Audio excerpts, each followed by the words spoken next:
Hay secretos que, si no los descubres por accidente, te siguen hasta la tumba. Pero el destino no siempre deja que mueras en paz. A veces te obligan a abrir los ojos, justo cuando desearías haberlos cerrado para siempre. Esa tarde, llovía como si el cielo estuviera de luto. Volvía del mercado de San Benito, empapada hasta los huesos, con una bolsa de verduras goteando en la mano. Mi chaqueta de punto, la misma que usaba desde hacía años, se me pegaba a la espalda, y cada ráfaga de viento me cortaba la piel, como cuchillas de hielo. Al llegar al portal de casa, al colocar la bolsa en el escalón, vi algo raro entre los puerros y las zanahorias. Era un sobre. El papel estaba húmedo, los bordes borrosos. No había remitente. Solo 2 palabras escritas con trazo tembloroso. Para usted. No sé por qué lo abrí. Tal vez fue el presentimiento. Tal vez fue la costumbre de desconfiar de lo inesperado. Dentro había una imagen que me heló el alma. Una ecografía. Blanco y negro. Clarísima. El pequeño cuerpo de un bebé acurrucado dentro del vientre de su madre. Lo reconocí de inmediato.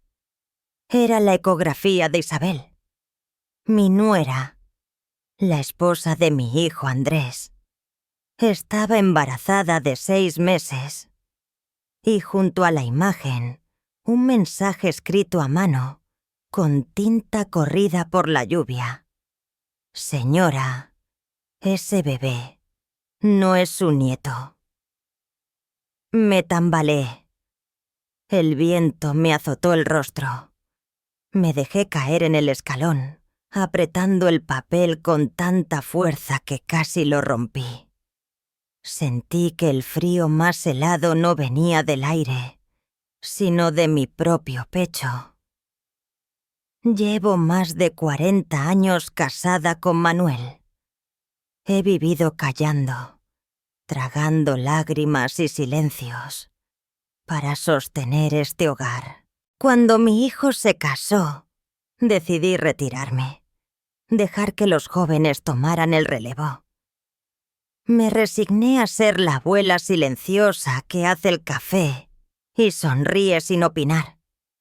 Isabel me cayó bien desde el primer día. Educada, dulce, siempre dispuesta a ayudarme cuando me dolía la espalda o tenía fiebre. Jamás imaginé que podría traicionarme. Pero esas palabras en el papel no se me borraban de la mente. Ese bebé no es su nieto. Esa noche no pegué un ojo. Manuel roncaba a mi lado como si el mundo no se estuviera cayendo a pedazos. Yo me quedé mirando el techo negro de la habitación, escuchando el tic-tac del reloj y los latidos irregulares de mi corazón. Una pregunta me taladraba la cabeza una y otra vez. Si no es de Andrés, ¿de quién es ese niño? ¿Y por qué me lo dicen a mí? En secreto. A la mañana siguiente, mientras me sentaba en el patio trasero con la taza de té aún caliente entre las manos, empecé a recordar, a mirar hacia atrás con otros ojos. Las miradas de Manuel hacia Isabel, demasiado largas. Las veces que se levantaba en mitad de la noche diciendo que iba al baño, y yo lo veía parado frente a la puerta de la habitación de ella, como si estuviera escuchando algo. Los detalles que antes descarté como tonterías, de repente, tenían otro significado. No puede ser, me repetía, pero una voz, dentro de mí, ya empezaba a creerlo. que esa criatura en el vientre de mi nuera podría ser hija de mi propio marido. Mi sangre hervía, pero por dentro solo sentía hielo. Durante 3 días enteros después de recibir esa carta anónima, caminé por la casa como un fantasma. Limpié, cociné, regué las plantas, pero mi mente estaba a kilómetros. Mi mirada se perdía en las paredes y cuando mi hijo Andrés me preguntó: «Mamá, ¿te sientes bien?», solo pude sonreír débilmente y responder: «Un poco de dolor de cabeza, hijo. Nada grave». No podía contarle la verdad, no porque temiera su reacción, sino porque aún no podía confiar ni en mis propios pensamientos. ¿Qué pasaría si me equivocaba? ¿Y si estaba juzgando a mi marido, a mi nuera, sin pruebas sólidas? Tenía que estar segura. Pero por dentro ya me sentía rota. Esa noche fui al armario viejo de roble. Abrí una caja de lata donde guardaba mis recuerdos. Cartas amarillentas de cuando Manuel servía en la marina, fotos antiguas en blanco y negro, y un cuaderno pequeño de tapas de cuero. Mi diario. Lo abrí y comencé a escribir. Hoy recibí una carta sin nombre. Dentro había una ecografía de Isabel. Alguien escribió que ese niño no es mi nieto. No quiero creerlo. Pero los ojos de Manuel ya no son los de un suegro. Tiemblan mis manos. Tiemblan mis pensamientos. Quisiera que alguien me despertara de esta pesadilla. La tinta se corría con mis lágrimas. Pero no lloré en voz alta. Solo sollozos secos, apagados, en medio del silencio. ¿Quién podría entender el dolor de una madre cuando su intuición le grita algo que nadie quiere escuchar? Recordé el primer día que Andrés trajo a Isabel a casa.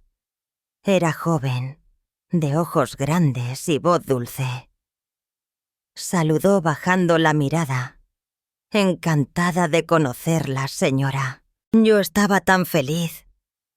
Una chica respetuosa, trabajadora, cariñosa. ¿Qué más podía pedir? Siempre me cuidó. Cuando tuve fiebre, ella me preparó infusiones.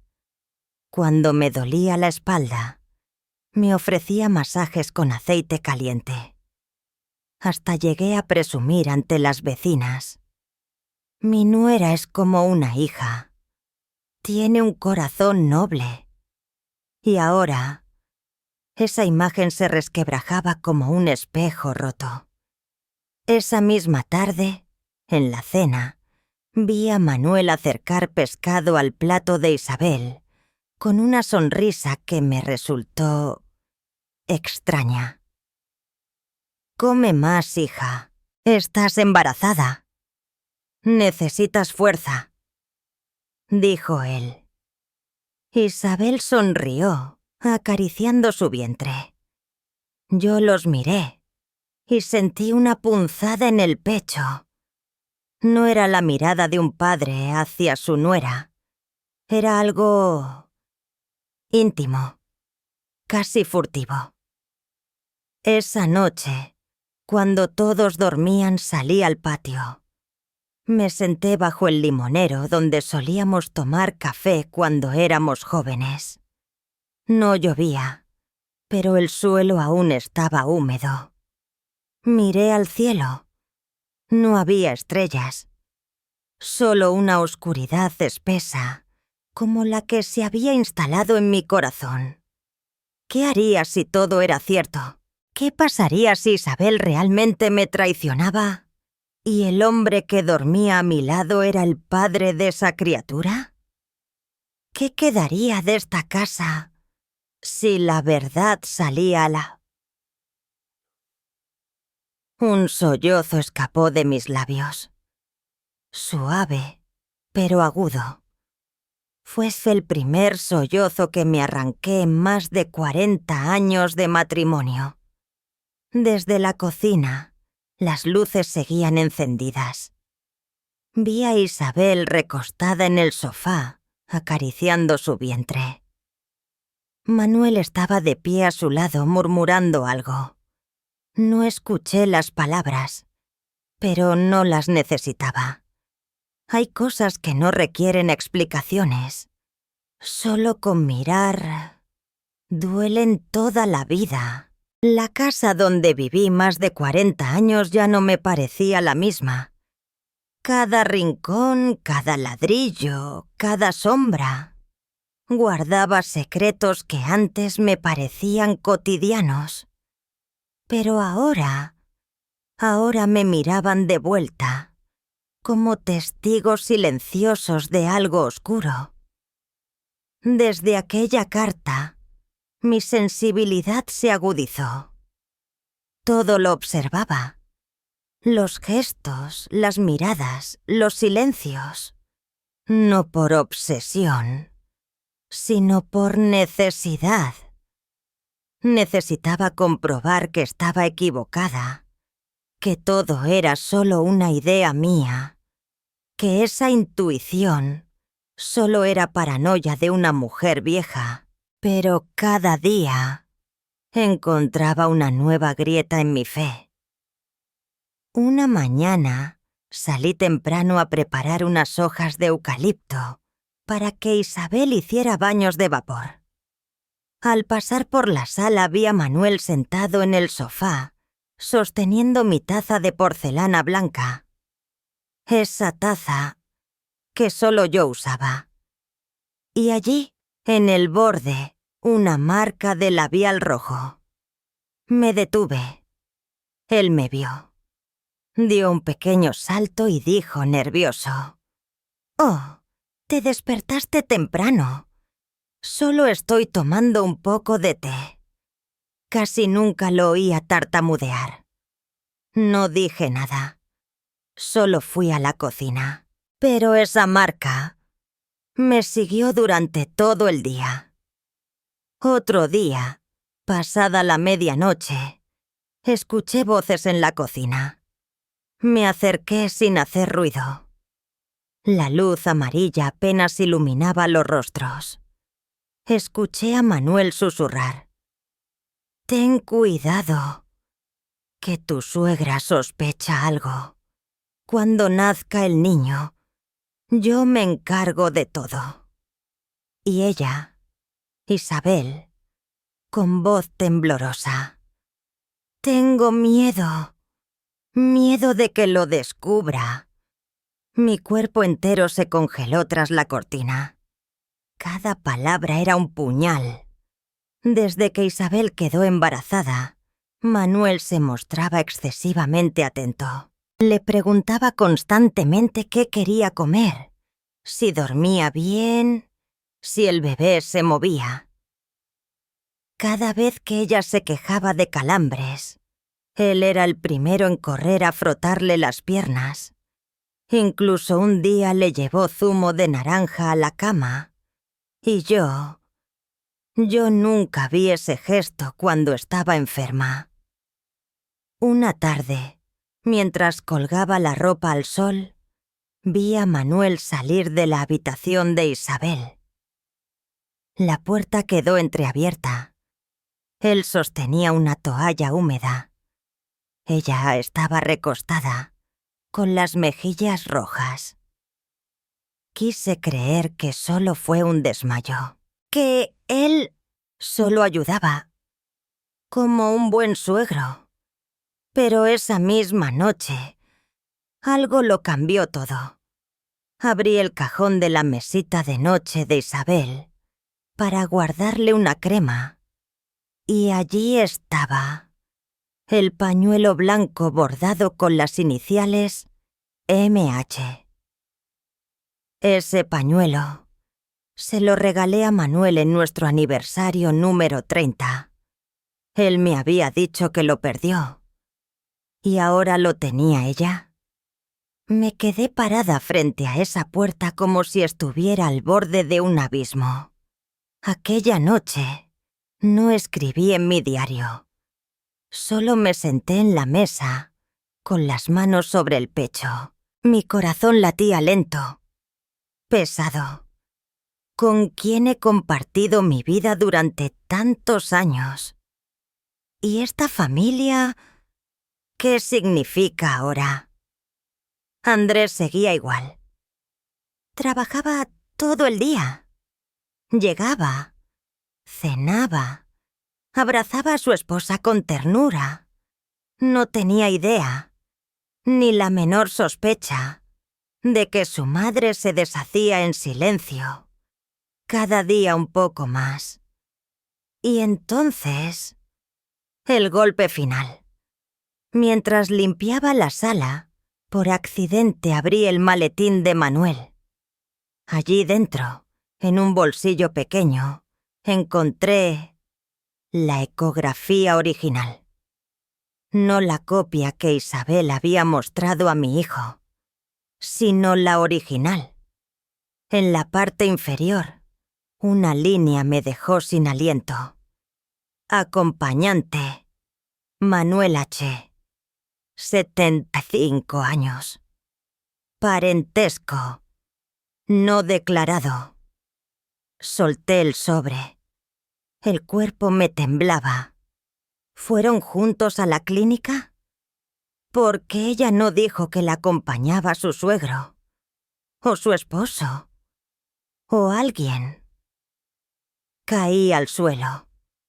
Todo giraba a mi alrededor. Y entendí. No era el viento. Era la verdad, la que empezaba a derrumbar las paredes de mi casa. Desde que encontré esa ecografía con el nombre de Manuel, dejé de ser la misma. Comer era como masticar piedras. Dormir, como acostarse sobre brasas. Él seguía ahí, sentado frente a mí en la mesa, mojando pan en la sopa como siempre. Pero yo ya no veía a mi marido. Veía que a un extraño, a un peligro. No podía seguir así. No podía vivir entre susurros, sospechas, temores. Necesitaba una prueba. Una sola cosa. Que me dijera si todo esto era una pesadilla o, peor aún, realidad. Y fue el destino quien me la puso delante. Una mañana, mientras preparaba el desayuno, Isabel dijo: «Esta tarde tengo que ir al hospital de la provincia para un chequeo. ¿Podrías acompañarme, suegra? Andrés tiene turno extra y no podrá». Yo asentí, pero por dentro algo empezó a arder. El hospital estaba lleno. Ese olor a alcohol, la lejía, me revolvía el estómago. Caminé agarrándome a la baranda, mientras ella me guiaba por los pasillos blancos. Esperamos un rato. Luego llamaron su nombre. Ella entró al consultorio y yo me quedé sentada fuera, mirando fijamente el monitor con los nombres de los pacientes. Poco después un médico salió, con papeles en la mano. Se acercó a Isabel y dijo con tono serio: «El bebé está bien. Todo marcha con normalidad. Solo hay un detalle importante. La sangre del padre es incompatible con la de la madre. Necesitamos vigilar la producción de anticuerpos para evitar problemas durante el parto». Isabel se puso pálida. ¿Qué quiere decir, doctor?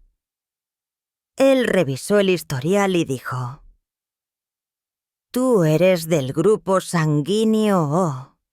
El padre del bebé es AB. Así que hay riesgo de conflicto entre sangre materna y fetal. Ella se quedó muda. Solo murmuró: «Ah, lo revisaré. No estaba segura. Pero yo sí lo estaba. Mis piernas temblaban.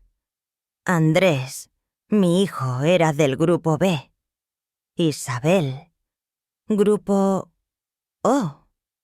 ¿Y el bebé AB? Imposible. No hace falta ser médico para saber que un hijo con sangre AB no puede nacer de un padre B y una madre O. Pero Manuel, él sí era AB. Lo recordaba claramente del día que hicimos los análisis para el carnet de salud. El corazón se me encogió. Salí del hospital con una excusa cualquiera. No podía respirar, no podía pensar. Esa misma tarde fui al centro de salud del barrio. Una mujer mayor, de gafas y voz suave, buscó entre unos archivadores polvorientos. Después de unos minutos dijo: «Aquí está. Manuel Herrera, grupo AB. Andrés Herrera, grupo B». No dije nada. Solo sonreí. Una sonrisa hueca, una que me dolía en los labios. Caminé de regreso como una sombra. Las paredes del barrio, los árboles, las ventanas, todo me parecía borroso. El suelo temblaba bajo mis pies. Pero no era el suelo, era yo. Esa noche me senté en la cama con el cuaderno abierto. Escribí: «Lo que más temía resultó ser verdad. Ya no tengo lágrimas. Solo me queda un corazón desgastado que aún late por Andrés. Pero me pregunto, ¿podrá él seguir vivo cuando sepa la verdad?». Cerré el diario y por primera vez recé. No a Dios, sino a la vida, para que no me quitara lo único que aún me quedaba: mi hijo. Llevaba días arrastrando mi cuerpo como si fuera un saco vacío. Después del descubrimiento del grupo sanguíneo, ya no podía mirar a Manuel a los ojos. No gritaba, no lloraba, solo sobrevivía, como quien espera que el mundo se derrumbe por sí solo. Hasta que una mañana decidí salir. Tomé mi vieja bicicleta. No dije nada. No dejé nota. Pedaleé por el camino de tierra que llevaba a las afueras del pueblo, hacia un lugar que no pisaba desde hace casi 40 años. Un bar desvencijado, al lado del cementerio, donde solíamos ir los jóvenes, cuando aún creíamos en el amor eterno. La puerta chirrió al abrirla. Dentro, el polvo bailaba bajo los rayos de luz. Detrás del mostrador estaba ella. Cabello gris, piel ajada por el sol y los años. Pero sus ojos no habían cambiado. «Alicia», dije con un hilo de voz. Ella levantó la vista y sin sorpresa alguna asintió. Me sirvió una taza de té. Nos sentamos una frente a la otra como si el tiempo nunca hubiera pasado. Ella fue la amante de Manuel, antes que yo. La mujer a la que él dejó cuando se enteró de que su familia le había arreglado un matrimonio más conveniente. No te guardo rencor. dijo con voz baja. Tú también fuiste una víctima, como yo. Confiamos en el hombre equivocado. Tragué saliva. Mis manos temblaban. El hijo, el que esperabas. Ella bajó la mirada. Se perdió a los 4 meses. Lo llevé sola. Lo lloré sola. Y en mi desesperación lo maldije. Deseé que algún día tuviera un hijo, pero no con una esposa, con alguien prohibido, con alguien que lo condenara para siempre. Sus ojos brillaron, pero no por lágrimas. Era el brillo del rencor cumplido. Pensé que eran palabras al viento. Continuó. Pero ahora que te veo aquí, rota, buscando respuestas, sé que la maldición fue escuchada. Me quedé en silencio. Las palabras me taladraban el pecho. Nunca supe toda la verdad. Solo rumores. Susurros del pasado. Pero ahora la tenía frente a mí. La mujer que Manuel dejó embarazada y abandonada. No quiero tu perdón, dijo seca. Tampoco lo necesito. Solo quiero que sepas una cosa. Hay deudas que si no se pagan en esta vida, te alcanzan en la siguiente. O se cobran a través de quienes más amas. Se levantó y desapareció detrás del mostrador. La conversación había terminado, pero dentro de mí algo se había roto para siempre. Salí de allí sin decir adiós. El viento azotaba mi cara, pero no me limpié las lágrimas, porque no eran lágrimas de tristeza, eran de verdad. Y la verdad, cuando duele, no se esconde. Ya no era solo una traición. Era una cadena de errores, mentiras y heridas que habían sobrevivido a décadas. Y ahora, todo ese veneno corría por las venas de mi casa. Esa noche, lo observé. Manuel estaba frente al televisor, como si nada. Sonreía, rascándose la cabeza. Pero para mí, ya no era mi esposo. Era el origen de una maldición. Y esa maldición había llegado para devorarnos a todos. Llovía otra vez.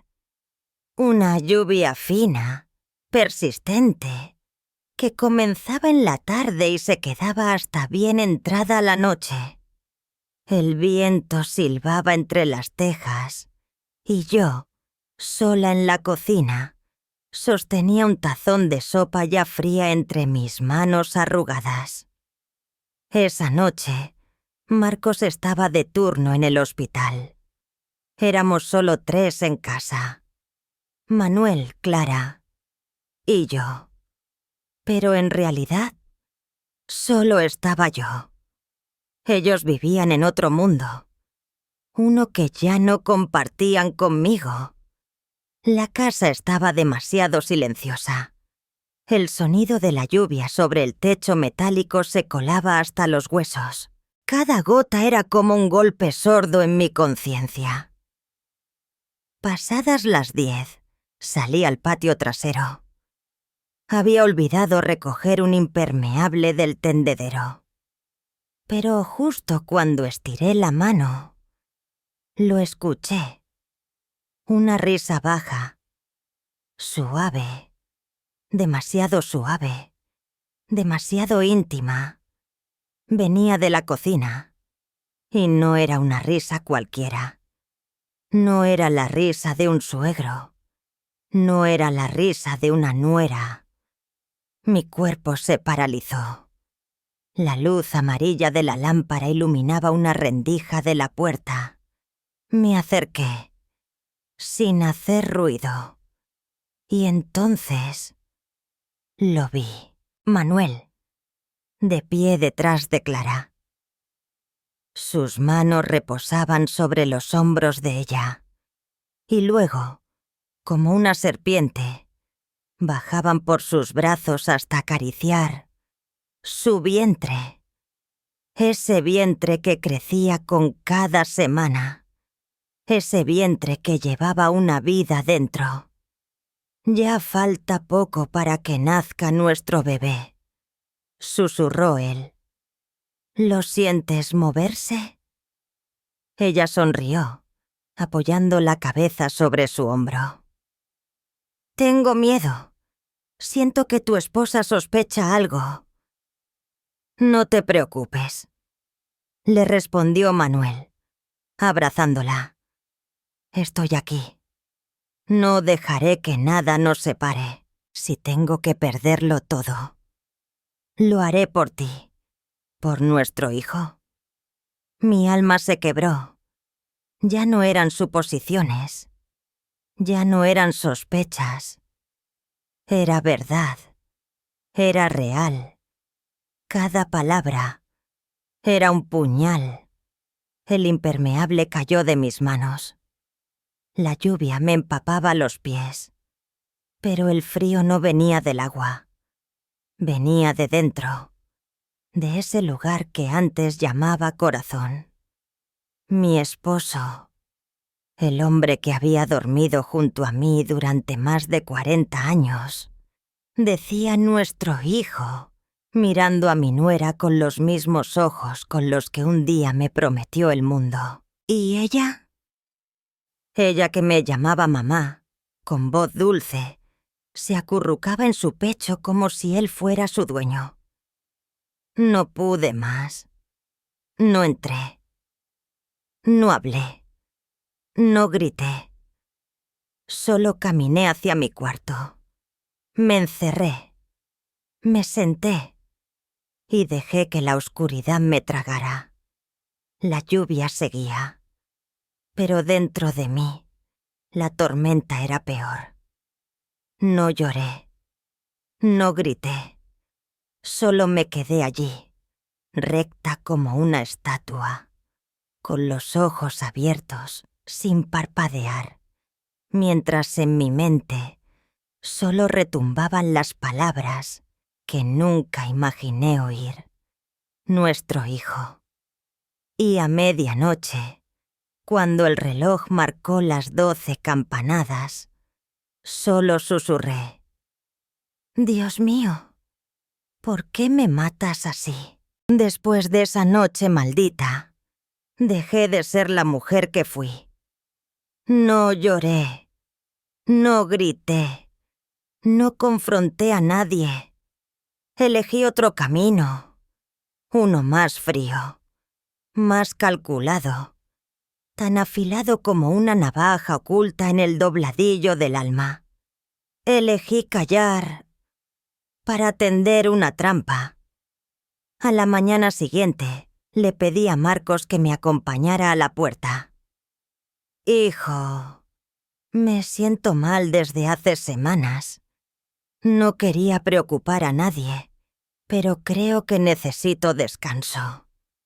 Voy a quedarme un tiempo en casa de tu tía Lucía, en las afueras. Ahí todo es más tranquilo. Marcos se alarmó de inmediato. Mamá, ¿estás enferma? ¿Quieres que deje el trabajo y te lleve al hospital? Le sonreí débilmente. No hace falta, hijo. Solo necesito silencio. En esta casa ya no puedo respirar. Él me ayudó a empacar. Nadie más preguntó nada. Nadie ofreció acompañarme. Esa tarde me fui. Pero la verdad es que nunca salí de casa.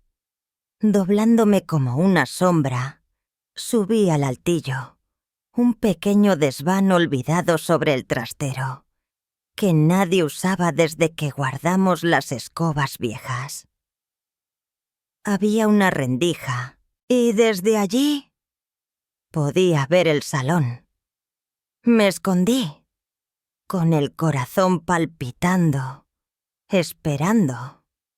Los primeros 3 días, todo estuvo tranquilo. Ellos fingían bien. No bajaban la guardia. Pero el 4.º día mostraron el rostro verdadero. Era mediodía. El sol se colaba por las cortinas. Clara salió de su habitación con un vestido floreado y sin zapatos. Llevaba un zumo en la mano. Se sentó justo frente a Manuel, que descansaba sin camiseta en el sofá. ¿No sientes que la casa está más ligera?, dijo ella. Sin tu esposa aquí, respiro mejor. Manuel rió. Te lo dije. Ella se iría. Las viejas tienen el orgullo más frágil que su columna. Ella se encogió de hombros. Mejor así. Podemos planear lo nuestro sin tanto drama. ¿Lo nuestro? Sí. Después que nazca el bebé, convencemos a Marcos de irse a trabajar al extranjero. Lo distraemos con una beca, un curso, cualquier cosa. Y tú y yo nos quedamos.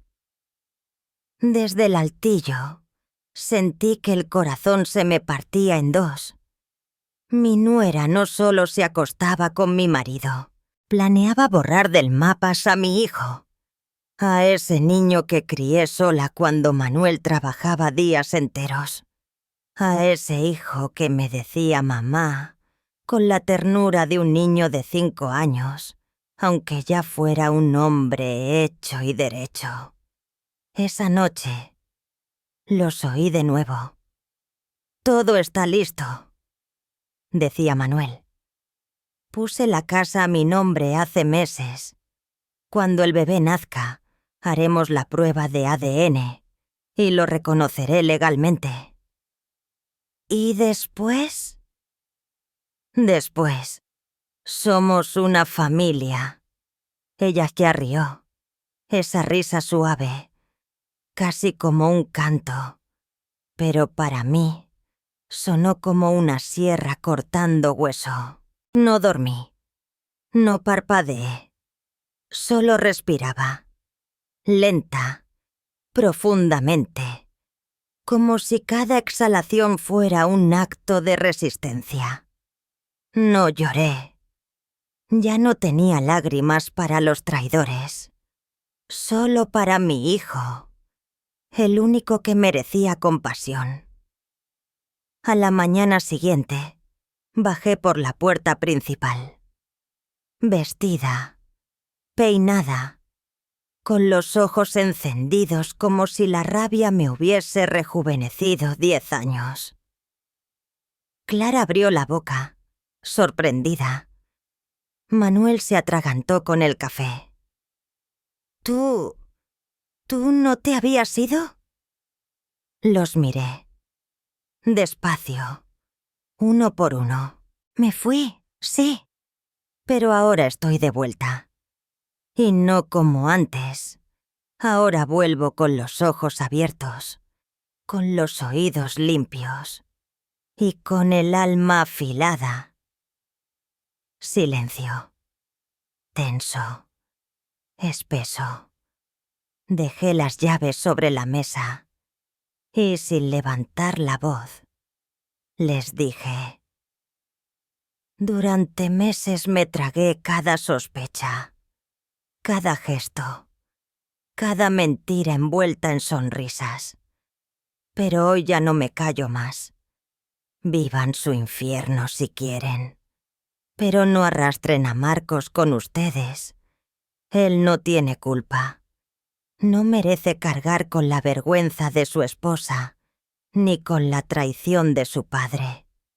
Respiré hondo y añadí: yo me iré, pero no por debilidad, sino porque este techo ya no es un hogar, es una jaula donde los cuervos se reproducen. Y me fui, con paso firme, sin mirar atrás. El sol de la mañana me cubrió como una bendición, y por primera vez en semanas, mi sombra no temblaba. La noche que volví a casa para enfrentar a Manuel y Clara, algo dentro de mí se rompió definitivamente. No fui heroína, fui mujer. Una mujer herida. Una madre dispuesta a proteger lo único puro que me quedaba, mi hijo Jo. Marcos llegó esa noche como siempre, agotado cargando el maletín y con el rostro apagado por el cansancio. Entró, miró alrededor y preguntó: ¿Dónde está mamá? Clara, sentada en el sofá, contestó sin mirarme. Se fue. Dijo que necesitaba paz. Marcos suspiró. Pobre. Aún no entendía nada. Calentó comida. Me llamó. Desciendes de su habitación, sin saber que yo ya no vivía ahí, sin saber que su mundo se caería en cuestión de horas. A medianoche, mi teléfono sonó. Era él. Mamá, ¿dónde estás? ¿Estás bien? Mi voz apenas salía. Temblaba, pero firme. Hijo, mañana ven a verme. Necesito hablar contigo. Sola. No le digas nada a nadie. Estoy en casa de tu tía Lucía. ¿Ha pasado algo? Mañana lo sabrás. Colgamos. Y recé. Sí, recé. No porque creyera en los santos, sino porque necesitaba valor para lo que vendría después. La mañana siguiente, Marcos llegó con cara de niño perdido. Vi sus ojos, su frente arrugada por la preocupación, y sentí el alma hecha trizas. Nos sentamos en la cocina. No quise andarme con rodeos. Le conté todo, desde la carta anónima, el ultrasonido, las noches de sospechas, las miradas furtivas, la prueba de sangre y finalmente las palabras que escuché con mis propios oídos. Nuestro hijo, cuando él se vaya, viviremos juntos. Marcos no respiraba. Me miraba como si quisiera despertarse de una pesadilla. Mamá, por favor, dime que entendiste mal. Le mostré los papeles. La copia del informe del hospital, donde su padre aparece como acompañante. La grabación, donde Clara susurra: «Mamá sospecha». Y Manuel responde: «Déjalo todo en mis manos». Su rostro se descompuso. Gritó. Se levantó tan rápido que tiró la silla. «No, no puede ser. Clara no. Mi padre no». Y entonces, el silencio. Ese silencio, que grita más que cualquier palabra. Lo vi romperse. Mi hijo, mi niño. Se cubrió el rostro con ambas manos, temblando como hoja al viento. «Mamá, mamá, ¿qué me han hecho?». No respondí, porque no hay consuelo para una puñalada en el alma.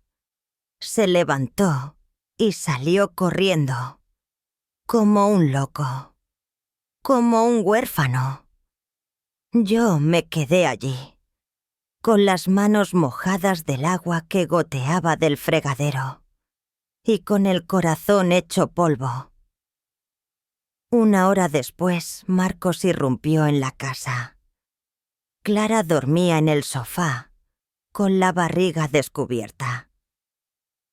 Manuel salía del baño, con una toalla al hombro. Mi hijo gritó con una voz que no le conocía. «¡Tú! Explícame qué carajo es esto». Tiró el informe médico al suelo. Clara se despertó sobresaltada. «Marcos, déjame explicar. Explícame qué hacías en el hospital con mi padre. Explícame por qué no aparece tu marido como acompañante. ¿O acaso ya no soy tu marido?» Manuel intentó interceder. «Basta, hijo. No entiendes». «No. El que no entiende soy yo. ¿Cómo se acuesta un padre con la esposa de su hijo? ¿Cómo? ¿Y tú, Clara? ¿Tú también? ¿Tú fuiste capaz de mirarme a los ojos y dormir en mi cama mientras esperabas un hijo de él?» Clara se echó a llorar. Se abrazó el vientre. «Yo no quería. Fue un error. Fue una confusión. Todo se salió de control». Manuel alzó la voz. «¡Cállate! ¡Basta!». Pero Marcos estaba fuera de sí. «Tú no me vuelves a callar, viejo desgraciado. Tú no eres nadie para llamarte padre. Has matado todo lo que yo era». Y entonces, la bofetada. No sé quién la dio. Solo sé que hubo un golpe y un grito. Y después, el silencio. Los vecinos llegaron. La tía Lucía. Los niños del bloque. Nadie entendía bien. Solo se veían los escombros emocionales. La casa parecía derrumbarse con cada palabra que se soltaba. Y entonces aparecí. Sí, yo. Volví por última vez. No para quedarme, sino para cerrar la puerta. «No digan más». Mi voz sonó firme, como campana de iglesia. Todos se callaron. Ya escuché suficiente. Ya sufrí lo suficiente. Y no voy a ver cómo destruyen más lo que queda. Fui al armario. Saqué una pequeña maleta y una foto antigua. Nuestra boda. Mis manos temblaron al tocarla. Me giré hacia ellos. «Esta casa me pertenece, pero se la dejo. Ya no quiero vivir donde cada pared me recuerda que confié y fui traicionada». Miré a mi hijo con el corazón roto. «Marcos, tú no tienes culpa. Lo que decidas hacer con tu vida, lo respetaré. Pero no permitas que esta pesadilla te destruya. No mereces cargar con el pecado de ellos». Y me fui. Ese día llovió. Fuerte. Pero no me importó. No usé paraguas. Ni abrigo. Caminé bajo la lluvia, con el vestido empapado, con los pies descalzos, con el alma libre. Libre. Al fin. De todos ellos. Y de mí misma. Me fui sin saber exactamente hacia dónde. Solo caminé. Calle tras calle. Barrio tras barrio. Hasta que los edificios empezaron a desaparecer. Y los árboles volvieron a asomar entre los campos. No buscaba refugio. Buscaba silencio. Buscaba olvidar. Fueron días de dormir donde podía, comer lo justo y respirar profundo. Hasta que un domingo encontré un letrero de madera, torcido por el viento y el tiempo.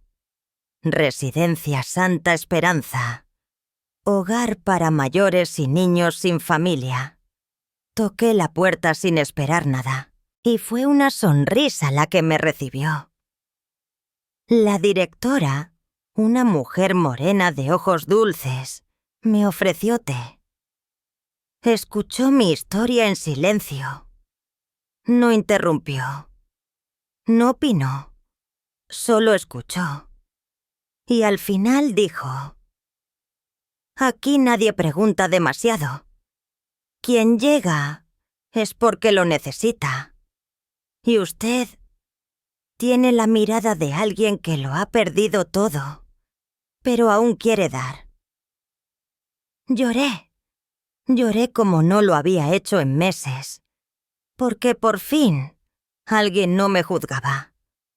Solo me abría una puerta. Los días en Santa Esperanza no eran fáciles, pero tenían sentido. Ayudaba en la cocina. Lavaba la ropa. Acompañábamos a los ancianos a tomar sol por las mañanas. Los niños me llamaban abuela, aunque no me conocieran. Y yo, por primera vez en años, me reía sin culpa. Había una niña, Sofía, de 5 años, que no hablaba desde que sus padres murieron en un accidente.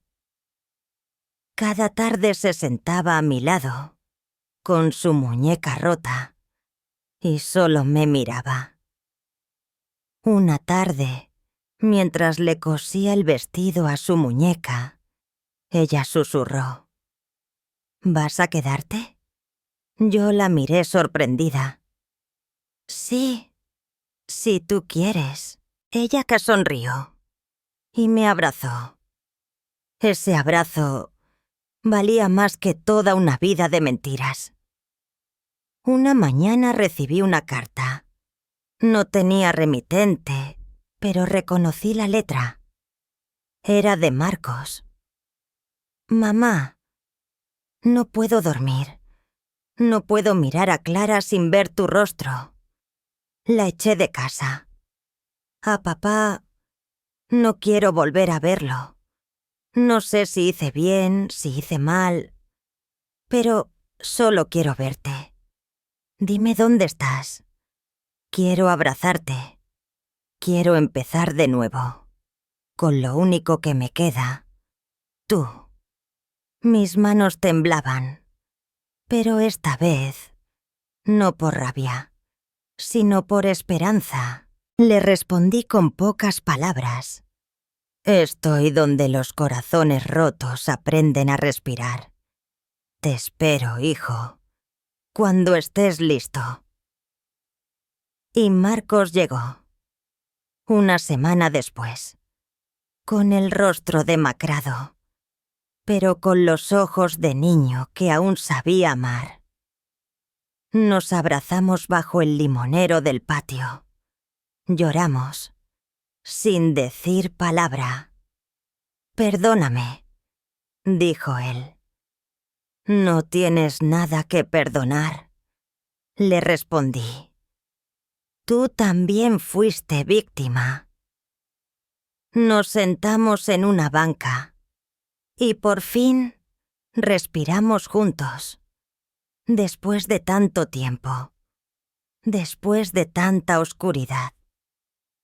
Esa noche, mientras veía a los niños jugar bajo la luz tenue, me dije: «No todo está perdido. Mientras haya un corazón que aún recuerde cómo latir, mientras haya una mano dispuesta a abrazar, la vida puede empezar de nuevo». Y yo empezaba a vivir. El invierno había empezado a irse, pero El frío todavía se colaba por las rendijas de la ventana cada madrugada. En el hogar Santa Esperanza, los días se deslizaban tranquilos, con el aroma a café con leche y pan tostado. Yo ya no contaba los días, solo vivía. Y eso, para alguien como yo, ya era bastante. Una mañana cualquiera, mientras regaba las plantas del jardín, llegó una visita inesperada. Era Clara. Sí, ella, la mujer que había sido mi nuera, la madre del niño que aún no conocía. Tenía ojeras profundas, el pelo recogido sin ganas y una chaqueta demasiado grande. No venía maquillada, no venía altiva, venía como se llega después de una tormenta, rota. ¿Puedo hablar contigo?, preguntó con voz apenas audible. No respondí. Solo la invité a sentarse en la banca junto al rosal. Ella lo entendió como un sí. «Yo no espero que me perdones», dijo de inmediato. «Solo quería decirte que lo siento, que me equivoqué, que fui débil, estúpida y cruel». Yo la miraba sin pestañear, no por rencor, sino porque en sus ojos vi algo que no había visto nunca en ella. Verdad. Tu hijo no merecía lo que le hice. Y tú, mucho menos. ¿Y mi esposo?, pregunté sin cambiar el tono. Ella bajó la cabeza. Murió hace un mes. En silencio. Solo. Yo estaba ahí. Y no sentí nada. Me quedé callada, mirando cómo una hoja seca caía lentamente de un árbol. «El bebé nació», añadió. «Es un niño. Y cada vez que lo miro no puedo evitar pensar que no debería existir. Pero existe. Y necesita amor. Y yo no sé si podré dárselo». Entonces la vi llorar. Por primera vez, Clara no lloraba por sí misma. Lloraba por alguien más. «¿Me odias?», preguntó de pronto. Suspiré. Un suspiro largo, de esos que se quedan atascados en el pecho por años. «No», respondí finalmente.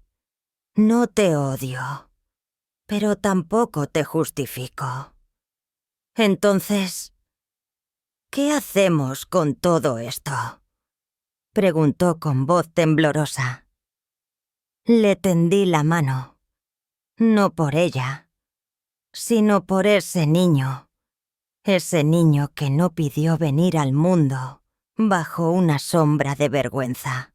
Lo criamos, sin mentiras, sin venenos, con amor, porque él no tiene la culpa de nuestros errores. Desde aquel día, Clara volvió a Santa Esperanza cada semana, a veces sola, a veces con el niño. Marcos, mi hijo, aún estaba sanando, pero empezaba a sonreír otra vez. Y eso era más de lo que me había atrevido a soñar.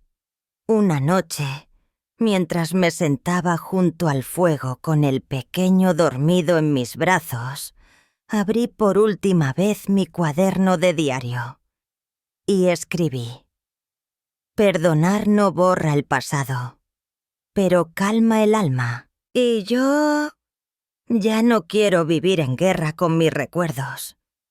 Este niño que duerme en mis brazos no es mi nieto de sangre, pero es el comienzo de una nueva historia.